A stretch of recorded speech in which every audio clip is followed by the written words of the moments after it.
22 August 2022 mobile ফোনের record 12 সেকেন্ডের এই ভিডিও ক্লিপটি একবার দেখুন। দেখলে হয়তো আপনার মনে হবে নর্মাল কোনো ব্লগ, কিন্তু আসলে এই ভিডিওটি একটি ক্রিমিনাল মাইন্ডসেটের বাস্তব উদাহরণ। কি করে একটা মানুষ এতটা নীচ ও জঘন্য হতে পারে সেটা আজকের এই হাড় হিম করা ভিডিওটি দেখলেই আপনি বুঝতে পারবেন। এই সত্য ঘটনাটিতে প্রথমে একটা মেয়ে একটা ছেলের সঙ্গে সর্বদা একসঙ্গে থাকতে শুরু করে। এরপর সে ধীরে ধীরে ছেলেটির বিশ্বাস অর্জন করে এবং পরবর্তীতে মিথ্যা ভালোবাসার জালে তাকে ফাঁসিয়ে এক নিখুঁত প্রেমের অভিনয় করে। সবশেষে নৃশংসতার পরিচয় দিয়ে ছেলেটির অজান্তেই তাকে এক ভয়াবহ পরিণতির দিকে এগিয়ে দেয়। পুরো ঘটনাটি শুনলে আপনি একবার হলেও ভাবতে বাধ্য হবেন যে মানুষ এতটা নৃশংস কাজ কিভাবে করতে পারে। ঘটনাটি শোনার পর একবার হলেও আপনার বুকের ভেতরটা কেঁপে উঠবে। তো চলুন মূল ঘটনায় যাওয়া যাক। তার আগে আপনাদেরকে আরও একবার স্বাগত জানাই না জানা ফ্যাক্টের এই ইন্টারেস্টিং ভিডিওটিতে। বন্ধুরা, এই ভিডিও ক্লিপটি একবার লক্ষ্য করুন। এতে স্যারেন এবং গ্রীষ্মাকে কেরালার এর্নাকুলাম ওল্ড মার্থান্ডা ব্রিজে দেখা যাচ্ছে। তাদের এখানে আসার মূল কারণ হলো একটা জুস চ্যালেঞ্জ, যার আয়োজন করেছে গ্রীষ্মা নিজেই, এবং এটা খেলার জন্যই গ্রীষ্মা স্যারেনকে নিয়ে এসেছে এই স্থানে। ওই নির্দিষ্ট স্থানে পৌঁছানোর সঙ্গে সঙ্গেই স্যারেন তার মোবাইল দিয়ে 12 সেকেন্ডের এই ভিডিওটি করতে শুরু করে এবং গ্রীষ্মার কাছে জানতে চায় যে এই চ্যালেঞ্জটা আসলে কী এবং কেনই বা এটা করা হচ্ছে। কিন্তু দুই হাতে ম্যাঙ্গো ফ্লেভারের বোতল নিয়ে দাঁড়িয়ে থাকা গ্রীষ্মা হাসি মুখে পুরো কথাটাকে এক প্রকার এড়িয়ে যায় এবং স্যারেনকে ওই মুহূর্তের ওই ভিডিওটি করতে বারণ করে। তবুও স্যারেন তাকে জিজ্ঞাসা করে, আসলে এটা দিয়ে তুমি কি করতে চাও? তখন হাসি মুখে গ্রীষ্মা বলে যে এটা কিছুই না, শুধুমাত্র এটা একটা জুস চ্যালেঞ্জ যেটা আমি খেলতে চাই তোমার সঙ্গে, কিন্তু প্লিজ তুমি এখন এই ভিডিও করাটা বন্ধ করো, এখন এটা আমার একদমই ভালো লাগছে না। দুর্ভাগ্যবশত স্যারেন তখন ভিডিও করা বন্ধ করে দেয়। ভিডিও করা তো বন্ধ হয়, কিন্তু এখান থেকেই শুরু হয় এমন এক ষড়যন্ত্র যা সমস্ত ভালোবাসা, বিশ্বাস ও স্বপ্নকে এক নিমেষেই প্রকাশ্যে গলা টিপে হত্যা করে। পরবর্তীতে এটা এমন একটা ঘটনা হয়ে দাঁড়ায় যেটাকে কোর্টের জজ সাহেব পর্যন্ত rarest of the rare case বলে আখ্যায়িত করেছে। বন্ধুরা, জানবেন যে এই জুস চ্যালেঞ্জের ঠিক 2 মাস আগে 2021 অক্টোবরে কেরালার তিরুবনন্তপুরমে বসবাসরত স্যারেন রাজের নজর যখন বাসের সিটে বসা গ্রীষ্মার ওপর পড়ে, তখন তার সমস্ত কিছুই যেন এক মুহূর্তের জন্য থেমে যায়। প্রথম দেখাতেই গ্রীষ্মাকে ভালো লেগে যায় স্যারেনের। গ্রীষ্মাকে দেখে স্যারেনের মনে হয়েছিল ভগবান হয়তো আমার জন্যই এই মেয়েটিকে নির্ধারণ করেছে পৃথিবীতে। ঠিক একইভাবে সিনেমার গল্পের মতন সেদিন স্যারেনের সুযোগ হয়ে যায় মেয়েটির পাশের সিটে বসার। আগেই বলেছি, তার সৌন্দর্য তাকে প্রথম নজরেই পাগল করেছিল। জানবেন, স্যারেনের দিক থেকে তৈরি হওয়া এই ভালোবাসা কিন্তু একতরফা হয়নি। বাসে প্রথম দেখার এই সফর ধীরে ধীরে বাস্তব জীবনের এক ভালোবাসার সম্পর্কে উন্নীত হয়, যাতে দুজনারই সহমত ছিল প্রথম থেকে। যেখানে 23 বছরের স্যারেন রাজ মেডিকেল মিশন ক্রিশ্চিয়ান কলেজে বিএসসি রেডিওলজি ফাইনাল ইয়ারের ছাত্র ছিল, অপরদিকে তামিলনাড়ুর কন্যাকুমারীতে বসবাসরত 22 বছরের গ্রীষ্মা মুসলিম আর্টস কলেজে ইংলিশ লিটারেচারের পোস্ট গ্র্যাজুয়েশন করছিল। স্যারেন ও গ্রীষ্মার মধ্যে গড়ে ওঠা এই ভালোবাসা সময়ের সঙ্গে সঙ্গে আরও গভীরতা পাচ্ছিল। তারা দিনের বেশিরভাগ সময় একসঙ্গে ঘুরত এবং একসঙ্গেই সময় কাটাত। স্যারেন নামের এই ছেলেটি গ্রীষ্মার প্রেমে এতটাই ডুবেছিল যে তার জন্য গ্রীষ্মাই যেন সব কিছু হয়ে উঠছিল, আর এভাবেই তারা ধীরে ধীরে একে অপরের খুবই কাছে চলে আসছিল। কিন্তু 4 মাস যেতে না যেতেই 2022 ফেব্রুয়ারি মাসে এমন কিছু ঘটনা ঘটে যা সেই বাসের প্রথম দিনের ভালোবাসাকে মার্ডার স্টোরিতে বদলে দেয়। হ্যাঁ বন্ধু, ঠিকই শুনেছেন, স্যারেন এই কথাটি কখনোই জানতো না যে গ্রীষ্মার বাড়ি থেকে গ্রীষ্মার বিয়ের সম্বন্ধ অন্য কোথাও ঠিক করেছে। কিন্তু সবচেয়ে আশ্চর্যের বিষয় হলো এটাই যে গ্রীষ্মা স্যারেনের সঙ্গে সম্পর্কে থেকেও তার বাড়ির থেকে নির্ধারিত নতুন সম্বন্ধে খুবই খুশি ছিল, যেটা সে কখনোই স্যারেনকে বলেনি। হয়তো এ কারণেই বলেনি যে নাগরকোলে বসবাসরত অন্য ছেলেটি আর্মিতে চাকরি করত, আর একটা স্টেবল চাকরি করা ছেলেকে হয়তো এ কারণেই গ্রীষ্মার পছন্দ হয়েছিল। বন্ধু, ভালো করে একবার বোঝেন, যেখানে একদিকে সারেন তার সমস্ত জীবন গ্রীষ্মার সঙ্গে একসঙ্গে কাটানোর পরিকল্পনা করছে এবং তাকে নিয়ে সংসার করার স্বপ্ন দেখছে, তখন অপরদিকে গ্রীষ্মার কাছে এটা যেন একটা এফআইআর বা সময় কাটানোর মতন ব্যাপার ছিল। এটা সে ততক্ষণই করছিল যতক্ষণ না তার কাছে ভালো কোনো অপশান আসছিল। এমন সময় চলতে চলতে এক সময় বাড়ি থেকে নির্ধারিত নতুন ছেলের সঙ্গে 2022 সালের মার্চ মাসে 4 তারিখ গ্রীষ্মার এনগেজমেন্ট হয়।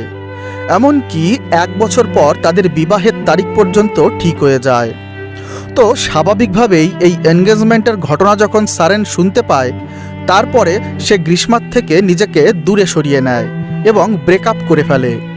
কিন্তু গ্রীষ্মা নামে এই মেয়েটি পরবর্তীতে নিভে যাওয়া সম্পর্কের আগুনে আবারও নতুন করে ঘি ঢালে। অর্থাৎ সে সারেনের কাছে যায় এবং এমন একটা ভাব দেখায় যে সে সারেনকেই যেন সব থেকে বেশি ভালোবাসে এবং তাকে ছাড়া সে কারো কাছে যাবে না। তখন সারেনের কাছে সে প্রতিজ্ঞা করে যে সে তাকেই ভালোবাসবে চিরদিন এবং বিয়েও করবে তাকে। এ বিষয়ে সে যেন কখনো চিন্তা না করে। এমনকি একথাও বলে সে নাকি সারেনের সঙ্গে নভেম্বর মাসে ঘর ছেড়ে পালিয়ে আসবে। আর এ কারণেই যেই সারেন একসময় গ্রীষ্মার থেকে দূরত্ব তৈরি করেছিল, সেই সারেন আবার গ্রীষ্মার কথায় বিশ্বাস করে তার সঙ্গে পুনরায় সম্পর্কে চলে আসে। কিন্তু বন্ধুরা, সারেন যেটাকে আসল ভালোবাসা বলে মনে করছিল, আসলে সেটা ছিল গ্রীষ্মার জন্য টাইম পাস করার মতন একটা বিষয়। কারণ গ্রীষ্মা তখন অলরেডি পরের বছরের সেই আর্মি ছেলেটির সঙ্গে সম্পর্কে আবদ্ধ হয়ে নতুন সংসার করার স্বপ্ন দেখছে। এদিকে যত সময় অতিবাহিত হচ্ছিল, সারেনের ভালোবাসা গ্রীষ্মার প্রতি আরও বেশি করে বেড়ে চলছিল।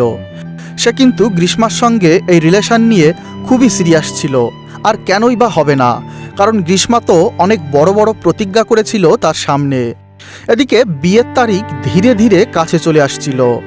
এই যখন সিচুয়েশন, তখন গ্রীষ্মা যেন তেন প্রকারে সারেনের কাছ থেকে দূরত্ব বাড়াতে চাইছিল।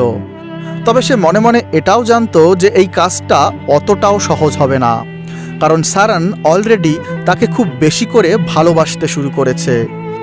এই কারণে একদিন সে জ্যোতিষীর দোহাই দিয়ে তার কুণ্ডলীর গ্রহদোষের একটা নাটক খেলতে শুরু করে। সে সারেনকে বলে যে তার কুণ্ডলিতে একটা জ্যোতিষী জাতক দোষ খুঁজে পেয়েছে, যাতে বলা হয়েছে তার প্রথম স্বামীর অস্বাভাবিক মৃত্যু হবে এবং তা হবে অকালে। আর এই খেলাটা গ্রীষ্মা এই জন্যই খেলছিল যাতে সারেন গ্রীষ্মার থেকে মৃত্যু ভয়ে অনেকটা দূরে চলে যায়। কিন্তু বন্ধু, নাটকটা উল্টে বিপরীত হয়ে দাঁড়ায় গ্রীষ্মার জন্য। কারণ সারেন তখন বলে যে আমি এইসব কুসংস্কার মানি না, আর এটা যে কুসংস্কার সেটা আমি এক্ষুনি তোমাকে বিয়ে করে প্রমাণ করে দিতে চাই। ফলে বন্ধুরা, উপায়ন্ত না দেখে সারেনের জেদের কাছে পরাজিত হয়ে বাধ্য হয়েই গ্রীষ্মা সারেনের কথা মতো বিয়ে করতে রাজি হয়। তারা তখন একটা চার্চে গিয়ে সেদিন বিয়ে করে। একথা তারা তাদের বাড়ির কাউকে কখনো জানায়নি। বন্ধুরা জানবেন, গ্রীষ্মা কিন্তু এই বিয়েতে একদম খুশি হয়নি। সে শুধুমাত্র একটা মিথ্যা নাটকের জন্য তাকে বিয়ে করেছিল। সে বাড়ি থেকে যখন বাইরে বের হতো এবং সারেনের সঙ্গে ঘুরতো, তখন সে সব সময় শাঁখা সিঁদুর পরে বিবাহিত স্ত্রীর মতন ব্যবহার করত। এমন একটা ভাব দেখাতো যেন সে সত্যি তার বিবাহিত স্ত্রী। তবে জানবেন, তার মনে কিন্তু ছিল অন্য একটা উদ্দেশ্য। সে এমন করে কিছুদিন যাবৎ সারেনের সঙ্গে বিবাহিত স্ত্রীর মতন সময় কাটাতে লাগলো এবং তার সঙ্গে আরও ঘনিষ্ঠতা বাড়ালো। এমনকি লোকাল একটা হোটেলে গিয়ে সে সারেনের সঙ্গে শারীরিক সম্পর্ক স্থাপন করেছিল কয়েকবার। যদিও সবটাই ছিল গ্রীষ্মার একটা নাটকের অংশ। সারেন যেখানে তাকে মন প্রাণ দিয়ে সবচাইতে বেশি ভালোবাসছিল এবং তাকে নিজের সবচাইতে কাছের মানুষ বলে মনে করছিল, সেখানে গ্রীষ্মা কিন্তু মুখ ভরা নকল হাসি নিয়ে এক গভীর ষড়যন্ত্রের খেলা খেলতে শুরু করেছিল। আর এভাবেই যখন তাদের দিন কাটছিল, ঠিক এমনইভাবে একদিন আসলো যেই দিন তারা এই জুস চ্যালেঞ্জের জন্য প্রস্তুত হলো, যেখানে দেখা যাচ্ছে গ্রীষ্মার হাতে 2টি ম্যাঙ্গো ফ্লেভারের জুসের বোতল, আর গ্রীষ্মা সেই বোতল দুটি ছিপি খোলার চেষ্টা করছে। আপনি লক্ষ্য করলে দেখতে পারবেন একটা বোতলের ছিপি আগে থেকেই খোলা ছিল আর অপরটি আটকানো ছিল, তাই সেটাকে সে জোর করে খুলছে। অর্থাৎ একটা আগে থেকে খোলা ছিল এবং অন্যটি একেবারে নতুন বোতল। বন্ধুরা, একবার লক্ষ্য করুন মেয়েটির মুখের এক রকম রিয়াকশানগুলো। সে কখনো চিন্তিত হচ্ছে, কখনো আশঙ্কিত হচ্ছে, আবার একগাল মুখ ভরা হাসি নিয়ে নাটক করার চেষ্টা করছে। আর যখনই ওই মুহূর্তে স্যারেন নামের এই ছেলেটি ভিডিও করার চেষ্টা করলো, তখনই তাকে ভিডিও করতে বারণ করা হলো। আর করবে নাই বা কেন? ভিডিও করলে তো সে ফেঁসে যাবে, এটা সে ভালোভাবেই জানতো। কারণ ছিপি খোলা বোতলটিতে সে আগে থেকেই 50টি প্যারাসিটামল ট্যাবলেট মিক্স করে এনেছিল স্যারেনকে খাওয়াবে বলে। কিন্তু বন্ধুরা, প্রথমবার যখন স্যারেন মুখে দিয়ে খাওয়ার চেষ্টা করলো এটাকে, তখন এর কটু গন্ধ ও তিক্ত স্বাদের জন্য সে সেই জুস না গিলেই এটা মুখ থেকে ফেলে দিল। এই যখন অবস্থা, তখন গ্রীষ্মা বুঝতে পারল যে তার উদ্দেশ্য এবারের মতন ফেল হয়েছে, অর্থাৎ তার নাটকটি ধরা পড়তে আর বেশি সময় লাগবে না। তাই সে তখন উপস্থিত বুদ্ধি ব্যবহার করে বলল, হ্যাঁ, হয়তো এই দুটো জুস এক্সপায়ার করে গেছে, নষ্ট হয়ে গেছে। এই বলে সে স্যারেনের হাত থেকে বোতল দুটি নিয়ে কিছু বুঝে ওঠার আগেই সেগুলো ব্রিজ থেকে নিচে ছুঁড়ে ফেলে দেয়। এদিকে গ্রীষ্মার প্রেমে পাগল স্যারেন কিন্তু কিছুই বুঝতে পারল না, কারণ স্যারেন গ্রীষ্মাকে এতটাই ভালোবাসত যে এই কর্মকাণ্ডে তার কোনো রকম একবারও সন্দেহ হয়নি। তার মাথায় কখনোই আসে না যে গ্রীষ্মা তার সঙ্গে এরকমটি করতে পারে। একবার ভাবুন বন্ধু, 4 দিন আগেই যে মেয়েটি স্যারেনের সঙ্গে সেক্সুয়াল রিলেশন করলো, সেই মেয়েটি আজ তাকে ঠান্ডা মাথায় হত্যার চেষ্টা করলো। তাহলে ভাবুন ঠান্ডা মাথায় কতটা ক্রিটিক্যাল বুদ্ধি নিয়ে চললে এই মেয়েটি এমনটা করতে পারে। তবে এবারের মতন স্যারেন রেহাই পেলেও তার জন্য কিন্তু অপেক্ষা করছিল আরও ভয়ঙ্কর দিন, আর সেটাই ছিল সবচেয়ে হাড় হিম করা ঘটনা, যা ভারতবর্ষের গোটা মানুষকে নাড়িয়ে দিয়েছিল। 13ই অক্টোবর 2022 রাত 11টা গ্রীষ্মা ও স্যারেনের মধ্যে গভীর রাত পর্যন্ত হোয়াটসঅ্যাপে কথোপকথন চলছে। তখন গ্রীষ্মা তার সঙ্গে ইচ্ছা করে সেক্সুয়াল কথাবার্তা বলে তাকে উত্তেজিত করছিল, এবং এই সময় সে বলে পরের দিন নাকি তার মা বাবা বাড়িতে থাকবে না, স্যারেন যেন চলে আসে তার কাছে। পরের দিন 14ই অক্টোবর 2022 স্যারেনকে গ্রীষ্মা সকালে আবারও অনেকবার ফোন করে। ফলে সকাল 10টায় স্যারেন তার এক বন্ধুকে নিয়ে বাইকে চেপে গ্রীষ্মাদের বাড়িতে চলে যায়। গ্রীষ্মা আগে থেকেই দরজা খুলে রেখেছিল, কারণ সে চাইছিল না যে এবারের প্ল্যানটা কোনোভাবেই যেন বানচাল হয়। ফলে বিনা বাধায় যথারীতি স্যারেন গ্রীষ্মাদের ঘরে চলে যায় এবং তার বন্ধুটি বাইরে বাইক নিয়ে তার জন্য অপেক্ষা করতে থাকে। তারা কেউ জানতো না যে গ্রীষ্মা তখন স্যারেনের জন্য একটা মৃত্যু ফাঁদ তৈরি করে বসে আছে। বন্ধুরা, লক্ষ্য করুন, স্যারেন যখন ঘরের ভিতরে প্রবেশ করে তখন প্রথমে গ্রীষ্মা কিছুক্ষণ অন্যান্য প্রসঙ্গে কথাবার্তা বলতে থাকে। এরপরে সে হঠাৎ করে বলে যে তুমি সবসময় আমার কাসায়াম পান করা নিয়ে হাসি ঠাট্টা করো, আমি তো তবু এটা পান করি, দেখি তুমি কেমন করে পান করতে পারো, এটা তোমার ক্ষমতা কেমন আজ আমি সেটা দেখব। সে আরও বলল, ঠাট্টা করে মজা করতে সবাই পারে, কিন্তু কয়জন আছে এমন যে এটাকে খেয়ে দেখাতে পারে? আর যদি তুমি এটা আজকে খেয়ে দেখাতে পারো তাহলে বুঝবো তুমি সত্যিই একজন বীর পুরুষ। বন্ধুরা, আপনাদেরকে বলে রাখি, কাসায়াম হলো একটা আয়ুর্বেদিক স্বাস্থ্যকর পানীয়। এটাকে আয়ুর্বেদিক বিভিন্ন উপাদান দিয়ে তৈরি করা হয়। এটা খেলে শরীর সুস্থ হয়। ফলে স্যারেন তখন মান সম্মানের খাতিরে বিনা দ্বিধায় গ্রীষ্মার এই চ্যালেঞ্জকে অ্যাকসেপ্ট করে। যেহেতু গ্রীষ্মার প্রতি স্যারেনের ছিল অগাধ বিশ্বাস, তাই সেই কাসায়ামের মিশ্রণটি একটু তিতো স্বাদের হলেও সেটাকে সে খেয়ে ফেলে। বন্ধুরা, লক্ষ্য করুন, ম্যাঙ্গো জুসের প্রথম পরিকল্পনায় গ্রীষ্মার প্ল্যান কিন্তু সফল হয়নি। এবার কিন্তু গ্রীষ্মার প্ল্যান সফল হয়েছে, অর্থাৎ গ্রীষ্মা এবার তার তৈরি করা দ্রবণটিকে স্যারেনকে পান করাতে সক্ষম হয়েছে। বন্ধু, জানবেন যে গ্রীষ্মা কিন্তু আগে থেকেই ওই পানীয়তে বিষাক্ত বিষ মিশিয়ে রেখেছিল। ফলে যা হবার তাই হলো।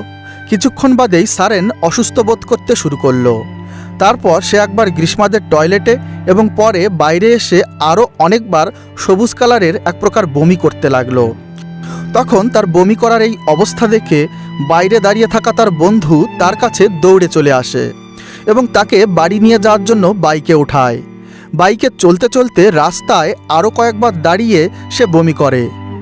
সারেনের বন্ধু রেজিন কিছুতেই বুঝতে পারছিল না যে হঠাৎ করে তার বন্ধুর কি এমন হলো, আর কেনই বা সে সবুজ কালারের বমি করতে লাগলো। এদিকে বাইকে বসে সারেন মনে মনে ভাবতে লাগলো হয়তো একটু বাদেই সব কিছু ঠিক হয়ে যাবে।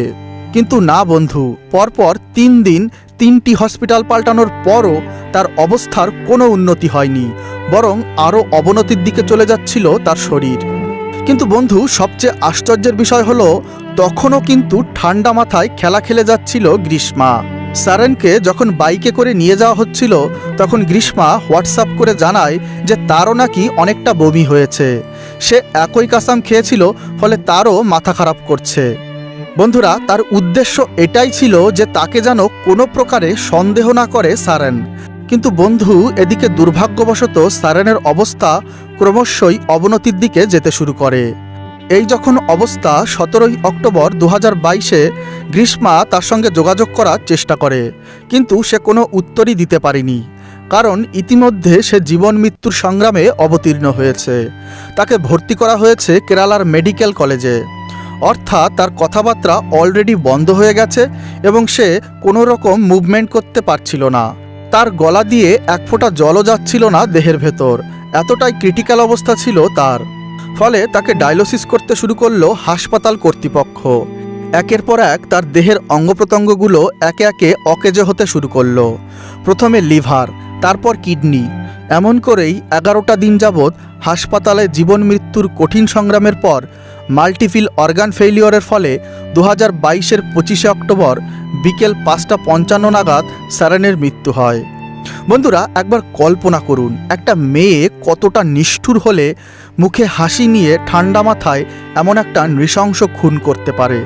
অথচ এই সারেন নামের ছেলেটি তাকে শেষ দিন পর্যন্ত ভালোবাসছিল, বিশ্বাস করছিল।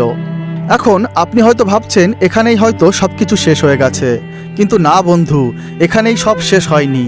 তারপরে কি ঘটল সেটা শুনুন।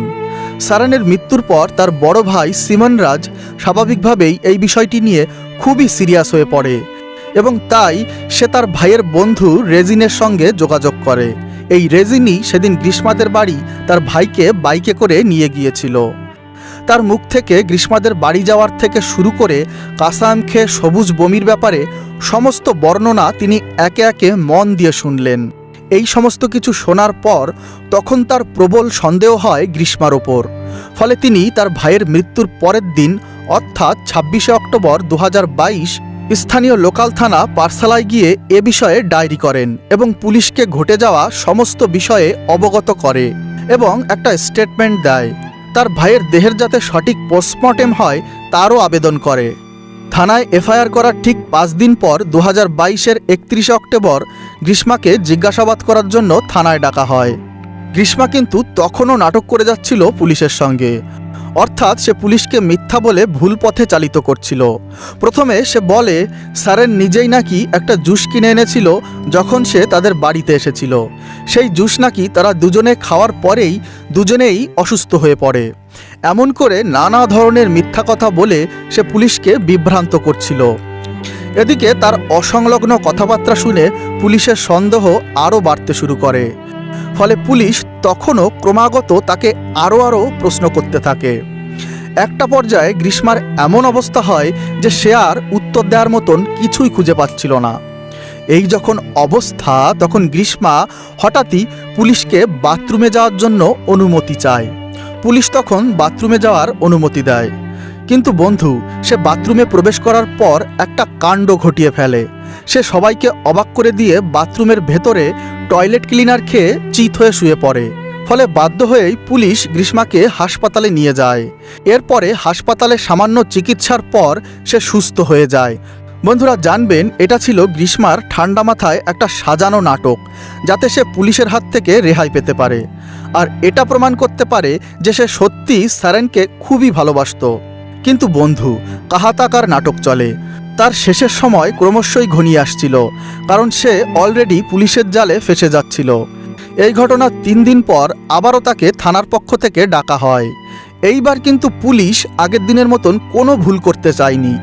ওই দিন প্রথম থেকেই গ্রীষ্মাকে পুলিশের কঠিন প্রশ্নের সম্মুখীন হতে হয়।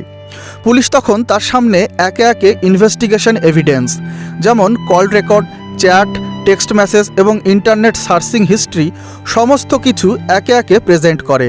ফলে এসব দেখে তার হাওয়া বেরিয়ে যায়।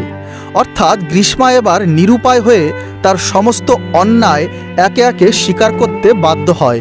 বন্ধুরা, ঘটনা কিন্তু এখানেই শেষ নয়। এই ঘটনায় গ্রীষ্মার সঙ্গে সঙ্গে তার কাকা ও তার মাকেও গ্রেপ্তার করে পুলিশ। কারণ কাসায়াম দ্রবণের মধ্যে যেই বিষাক্ত দ্রব্য দেওয়া হয়েছিল সেটা নেওয়া হয়েছিল তার কাকার ঘর থেকে। তার কাকা যেহেতু একজন কৃষক, তাই ঘাস ও পরজীবী মারার জন্য তার বাড়িতে এই রাসায়নিকটি সবসময় থাকতো, আর সেটাকেই খুনের কাজে ব্যবহার করেছিল গ্রীষ্মা। কিন্তু এখানে প্রশ্ন উঠতে পারে যে এক্ষেত্রে তার কাকার দোষটা আসলে কি? হ্যাঁ বন্ধু, সেটাই বলছি। তার কাকা নির্মলা কুমার নায়ার সারেনের মৃত্যুর পরে জানতে পেরেছিল যে তার ঘরের কীটনাশকটি ব্যবহার করেছে তারই ভাইজি গ্রীষ্মা, যেটা সে বাজার থেকে এনেছিল কয়েকদিন আগে। ফলে সে তথ্য প্রমাণ লোপাটের জন্য সেই কীটনাশকের বোতলটিকে সরিয়ে ফেলেছিল, যেটা পরবর্তীতে পুলিশ তদন্ত করে জানতে পেরেছিল। এবং যেহেতু গ্রীষ্মার মা এই কাজে তাকে সহযোগিতা করেছিল, তাই তার মাকেও গ্রেপ্তার করেছিল পুলিশ। পরবর্তীতে তার মাকে পুলিশ ছেড়ে দিলেও তার কাকা নির্মলা কুমার নায়ারের 3 বছরের জেলের সাজা হয়। এখন প্রশ্ন হলো, সবই তো ঠিক আছে, তাহলে এক্ষেত্রে গ্রীষ্মার কি বিচার হলো বা তাকে কি শাস্তি দেওয়া হলো? তাহলে শুনুন বন্ধু, শেষ পর্যন্ত 95টি উইটনেস বা প্রমাণ এবং 363টি ডকুমেন্ট এবং 51টি ম্যাটেরিয়ালের নমুনার ভিত্তিতে কেরালার নায়াট্টিকারা অ্যাডিশনাল সেশন কোর্ট এই খুনের সপক্ষে একটা ঐতিহাসিক রায় দেয়। কোর্টের পক্ষ থেকে বলা হয়েছিল গ্রীষ্মার তরফ থেকে সারেনকে হত্যা করার একটা ক্লিয়ার মোটিভ ছিল, কারণ তার বিবাহ অলরেডি ফিক্সড হয়ে গিয়েছিল অন্য আরেকজন পুরুষের সঙ্গে। তা সত্ত্বেও সে সারেনের সঙ্গে ইচ্ছাকৃতভাবে সম্পর্কে লিপ্ত হয়েছিল এবং তাকে ইউজ করছিল। অপরদিকে একই সময়ে মনে মনে সে সারেনকে সরিয়ে অন্য পুরুষটির সঙ্গে স্যাটেল হতে চাইছিল, যেটা আইনত ও নৈতিকভাবে অপরাধ। কোর্টের পক্ষ থেকে বিস্ময় প্রকাশ করে আরও বলা হয়েছে যে যদি কোনো হত্যাকে এমনভাবে প্রি প্ল্যান ওয়েতে জঘন্যভাবে ঠান্ডা মাথায় ঘটানো হয়, তাহলে সেই ঘটনাটি সমাজের কাছে একটা নক্কারজনক ঘটনা হিসেবে প্রমাণিত হয় এবং খুবই জঘন্য একটা মেসেজ যায় ফুল সোসাইটি ও সমাজ ব্যবস্থার কাছে।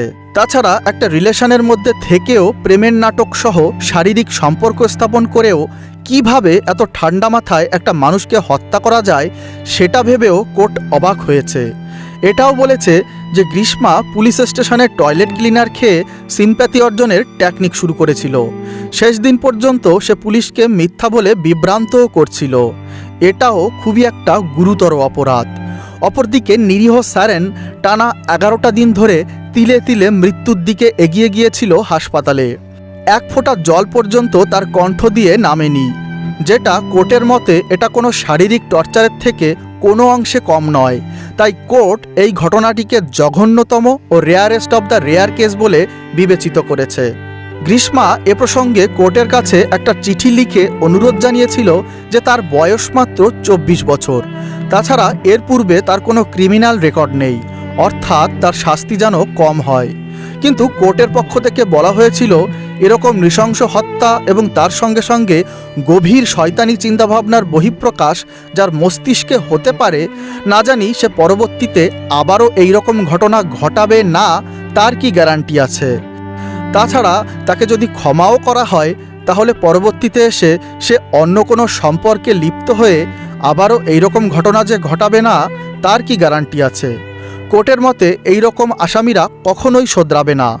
যদি প্রশ্ন আছে তার অল্প বয়স নিয়ে, বিয়ে নিয়ে, ভবিষ্যৎ নিয়ে, স্বপ্ন নিয়ে, তাহলে এ সমস্ত বিষয়গুলো সারেনের ক্ষেত্রেও একইভাবে প্রযোজ্য ছিল। এজন্য সমস্ত প্রমাণ, ফ্যাক্ট ও ঘটনার পরিপ্রেক্ষিতে এই ঘটনাটি নিঃসন্দেহে রেয়ারেস্ট অব দ্য রেয়ার ক্যাটাগরিতে পড়ে। আর তাই আইপিসির সেকশন 302 অনুযায়ী আসামিকে মৃত্যুর সাজা শোনানো হয়েছে। 2025-এর 20 জানুয়ারি আসামি গ্রীষ্মাকে ফাঁসির সাজা শোনানো হয়, আর তার কাকাকে বিষাক্ত পয়জনের তথ্য প্রমাণ লোপাট করার জন্য 3 বছরের সাজা ঘোষণা হয় এবং তার মাকে বেকসুর খালাস করে দেওয়া হয়। বন্ধুরা, আপনি জানলে অবাক হবেন এই ঘটনায় জুস চ্যালেঞ্জের শুরু থেকে সারেনের মৃত্যু পর্যন্ত গ্রীষ্মা নামে এই মেয়েটি তাকে মোট 10 বার হত্যার চেষ্টা করেছে। ইনভেস্টিগেশনে আরও উঠে এসেছে যে সারানের সঙ্গে সম্পর্কে যাওয়ার আগে এই মেয়েটির আরও 4টি ছেলের সঙ্গে সম্পর্ক ছিল। বন্ধুরা, এক্ষেত্রে যেখানে অনেকেই গ্রীষ্মার ফাঁসির দাবি করছে, অন্যদিকে অনেকে আবার আশঙ্কা প্রকাশ করে বলছে যে সুপ্রিম কোর্টে আপিল করার পর গ্রীষ্মার হয়তো যাবজ্জীবন কারাদণ্ড হবে, কিন্তু ফাঁসি হবে না। বন্ধু, এর পরে কি হবে সে তো ভবিষ্যৎ এবং সময় বলবে, কিন্তু এই ঘটনাটি দেখে একটা কথা বলাই যায়, এখনও আমাদের চারিপাশে গ্রীষ্মার মতন এই রকম কিছু ভয়ানক মানুষ হাসি মুখে ছলনা ও মিথ্যা প্রেমের নাটক করে চলেছে। তাদের অন্তরে থাকে বিষ আর মুখে থাকে মিষ্টি হাসি। তাই ছেলে হোক বা মেয়ে, আমাদের কাউকে বিশ্বাস করার আগে তার পূর্বের অ্যাক্টিভিটি ও ইতিহাস সম্বন্ধে বিস্তারিত জেনে তবেই তার সঙ্গে সম্পর্কে যাওয়া উচিত। না হলে মিথ্যা প্রতিশ্রুতি ও ভালোবাসার জালে স্যারেনের মতন সদ্য ফোটা কুড়িগুলো না ফোটার আগেই অকালে ঝরে যাবে। তো বন্ধুরা, গ্রীষ্মার মতন এমন আসামিদের কেমন শাস্তি হওয়া উচিত? আপনার মূল্যবান বক্তব্য কমেন্ট বক্সে লিখে জানাতে পারেন। আজকের ভিডিওটি এই পর্যন্তই। পরবর্তী একটি নতুন এপিসোডে আবারও দেখা হবে। ততক্ষণের জন্য ভালো থাকবেন, সুস্থ থাকবেন।